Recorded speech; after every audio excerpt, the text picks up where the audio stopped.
Okay, so this is a review of the new Björk record, Utopia, released on One Little Indian Records on 24th November 2017. More mundane details here, but more importantly, I'm here as a collaboration review with NotRealMusic.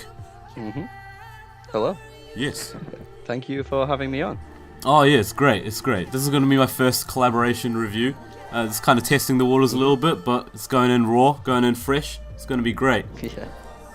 I think just before we start going into the actual music, I think we should kind of just go into any sort of background about Björk, any prior experiences with her previous work. Yeah, for sure. Kind of familiarize ourselves with the context and such. That's fine. Yeah. Well, yeah, I'm a huge fan of Björk. I don't know about you. I'm sure you are too. But I loved pretty much. I'd say the majority of her albums. There were a few that I didn't really get that into, Volta I thought was just alright, and Biophilia was just okay as well.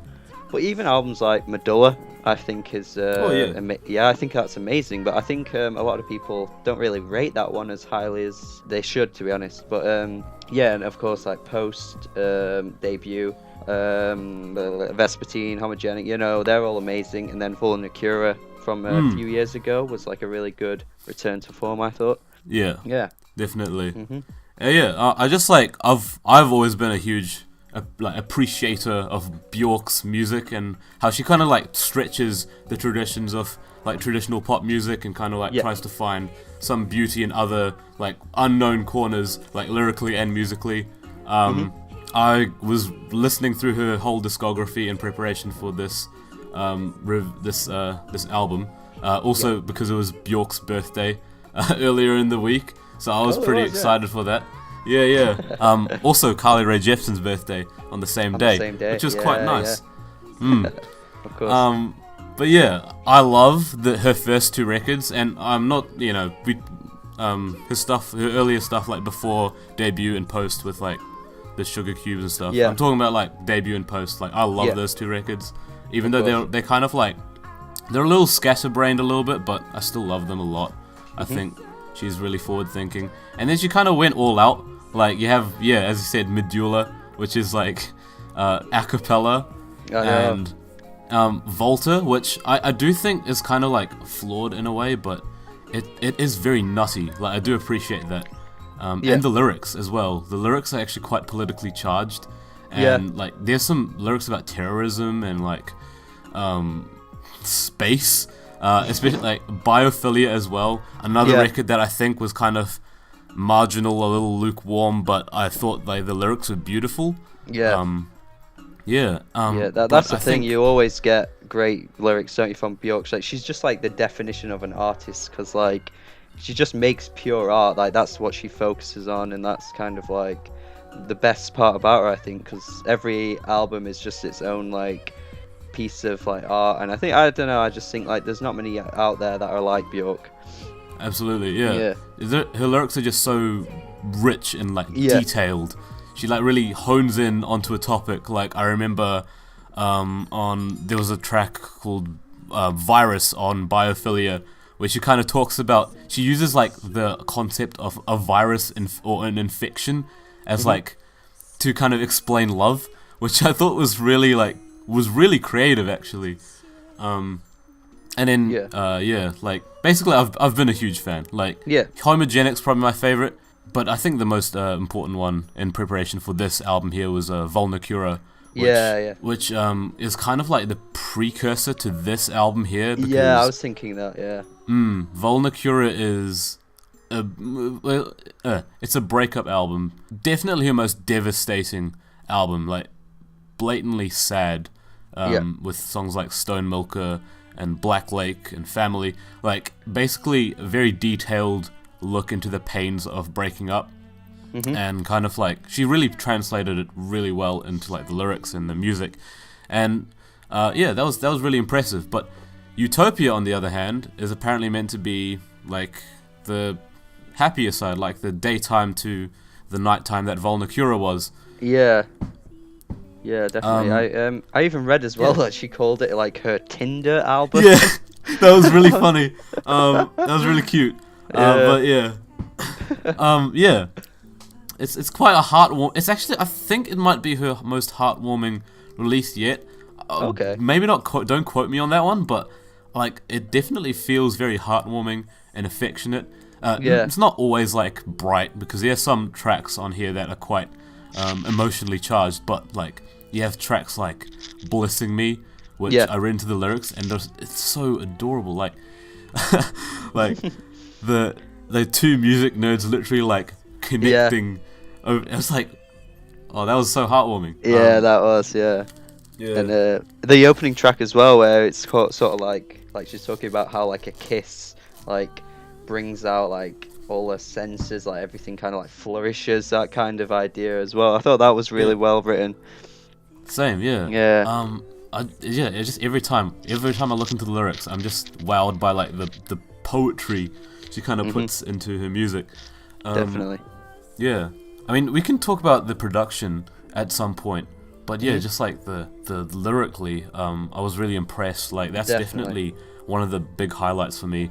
Especially like even, I mean, I can talk about some of my favorites, and if you want, you can bring up some of yours. Yeah, go for it, man. Yeah, go on. Yeah, there were three big highlights for me in terms of lyrics on this record, and I think the first one is "Body Memory," which was kind of like like different chapters going into Björk's own personal feelings or stuff. Like she went into her sexual life. She went like it was very personal. It kind of goes into her identity and stuff. It was really like detailed and personal. And I thought that was really appreciable. I don't know the word. If that's a word, but hey. Yeah, it probably is. You know. The two next tracks are kind of linked together. They come like one after the other. But Sumi and Tabula Rasa, which are definitely like the more.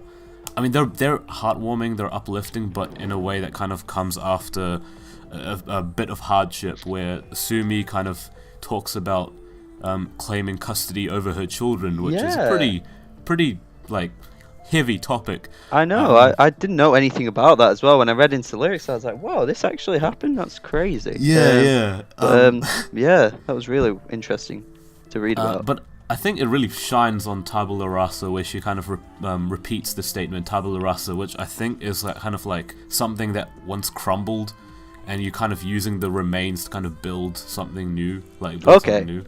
Yeah, and I just thought that was a really kind of beautiful moment on the record, where she kind of tries to build like a future life for herself and her family and her children for the future. It was a really great moment. That was probably my favorite lyrical moment on the record, where I was just like, this is great.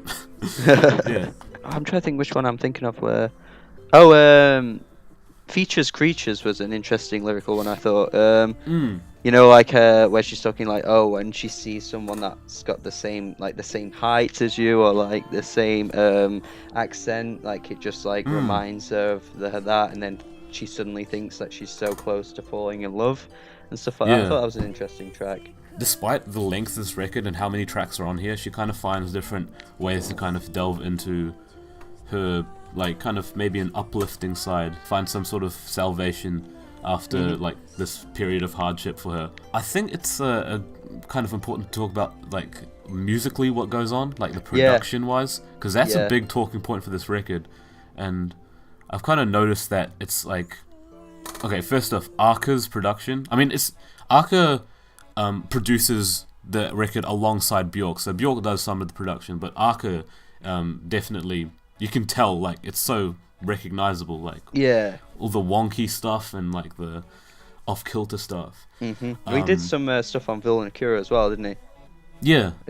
So, as well as like Hacks and Cloak and stuff. Of course.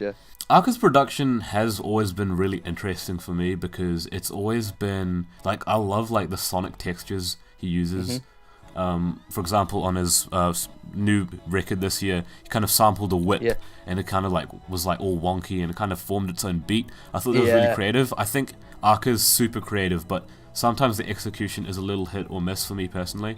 Definitely, yeah. And I think for this case, it's definitely the case. Like that's across the whole album, for sure. I mean, it was like that on his album as well, like the one that came out this year. I thought, like you just said, the track "Whip" there was like easily the best one. but the rest of it was kind of just like a bit bland at times. And I think at points on this one, I'm kind of just a bit like underwhelmed on the production side.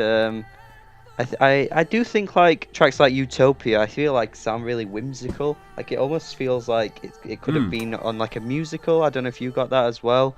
Yeah, no, I got that vibe as well. Yeah. Like sometimes with the woodwinds and the strings, like it sounds quite heavenly. Yeah, definitely. So I like what's going on there. Yeah, I'm thinking like Body Memory, like the first few minutes. I don't know, like, I don't know what it is in the background, but it's like this like barking sound. It's like, oh no, yeah, you're right. Yeah, I was just like, what is this? Really took away from the track, but luckily, I think it was about 3 minutes in, it stopped, and then it got really good. But it was just for those first few minutes, I was like, this is terrible. But there are some other moments like that on the record. Yeah, I can't remember them off the top of my head, but there are some tracks like deep into the album where you hear this like a bit of like an industrial kind of clanging noise. It's very loud. It's very crushing. Yeah. This percussion, and on one, I think it's Loss. Like the Loss with multiple S's, where I think it's a little overwhelming. I think it kind of takes away from the beauty of the song. Yeah, I was just thinking like Loss. Yeah, it was quite a busy track, wasn't it? Quite so much going on. But I think the track after it, I think it works better. You know, I like the sounds that are going into this record, but there are times where there's so much of it going on that it's just kind of hard to like focus on what's going on. And it's not like an Igloo Ghost record where there is so much going on, but you can kind of figure there's like some cohesion to it, like all the sounds and everything. It's kind of a random comparison, but like that's in terms of like a composition wise, where you're getting all these sounds thrown at you, but there's still like some kind of cohesion, coherence.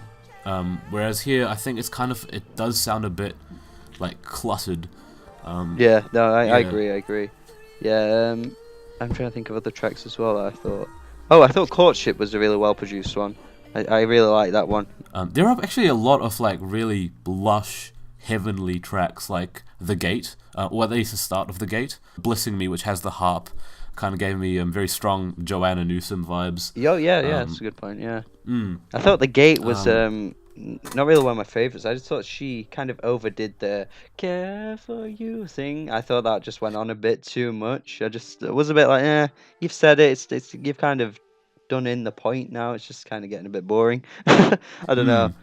That seems to be the case. I think a lot of these tracks, and I'm not sure if you experience this as well, but I think they kind of meander a little bit. Yeah. They have great potential and stuff, but sometimes they do meander.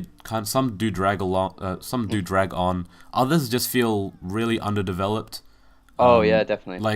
Like Features Creatures. We talked about that being like a really lyrically impressive part of the record, but I personally found it to be like, it was so underwhelming in terms of the instrumental. I just felt like it didn't really go anywhere musically, and I felt like it could have been a really powerful moment on the record. I think like what you said as well, some of them do drag on. I think that is a good point, because I felt like even though she's done like hour-long albums before and some do run over 60 minutes, like they've never felt like they're too long, whereas I think this is one of the first times where I felt like I was just like dragging along with the album, just kind of like okay, but I thought just some tracks weren't really that necessary, like especially towards the end. I just thought it could have just like been wrapped up a bit quicker. I don't know if you felt the same. You know, I get the idea that maybe she's trying to pack a lot of detail into it, but there's a point where I think some bits could have been a bit more concise, whereas others could have been a bit more developed. Again, I love like the overall heartwarming like feel I get from Utopia. I mean, hence the title, of course. It's really hit or miss for me, this record. I think just before, I mean, is that like all we have left to say about the record? Because I guess so. I feel like that's as much as we can say. Okay. I mean, I just have one more thing to say. I'd just like to say, like, for the longest time, I've been so amazed by Björk's vocal power. Like it's as if it hasn't even like it's been so long since she's been performing, and like it's like it hasn't aged a bit. Like it sounds so. It still sounds just as powerful as it did like back in the days of Post.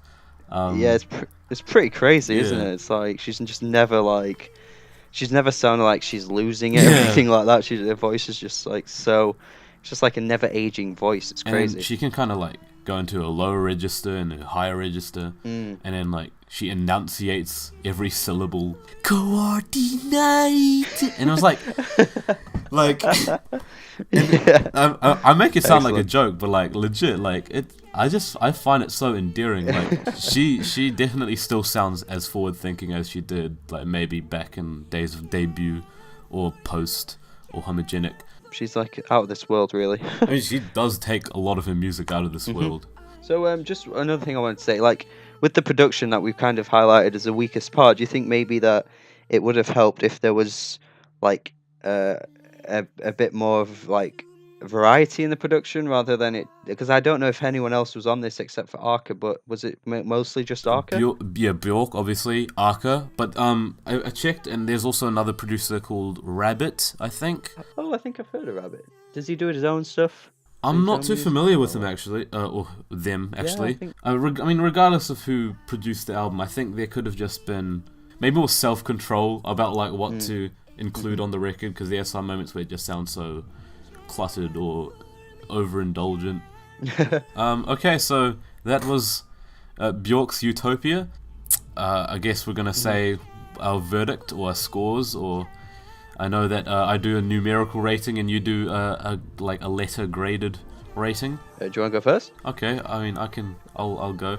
I see myself kind of returning to this in the future. I think it's likable. I just think that there's plenty of room for improvement. Yeah, just some bits I felt could be tightening up. So I'd give it a very generous 6 out of 10. Yeah, I guess I'm the same, really. Yeah, I do grades, so I would say a grade C for this one, which I would say is probably about equivalent to a 6 out of 10. So we're pretty much on the same wavelength, really. Well, yeah. That was a review of Björk's newest record, Utopia. I don't know how to conclude a collaboration review. This is my first time doing it, so I'm just gonna leave it at that. And thank you very much, NotRealMusic / Ryan, for being on Rick the Lie. It's been a good time. Yes. Good time. Thank you for having me on. No problem. Farewell. Goodbye.